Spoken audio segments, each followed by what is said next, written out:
তুমি ডাইনে বামে তাকায়া দেখো, কোন যুবক জানো মা হারাইয়া বসছে,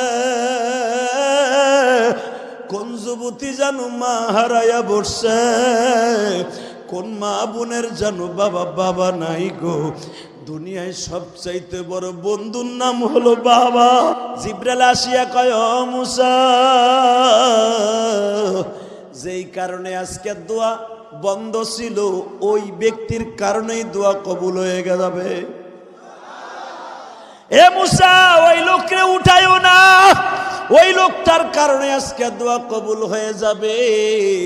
আল্লাহর পয়গম্বর মুসা এবার লাফ দিয়ে দাঁড়াইয়া চোখের পানি ছাইরা দিছে।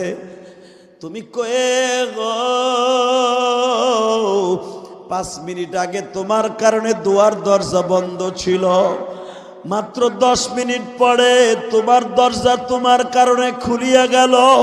তোমার আমি না দেখা পর্যন্ত এই ময়দানে হাত তুলতে পারি না। ওই যুবকটা মনে মনে ভাবতা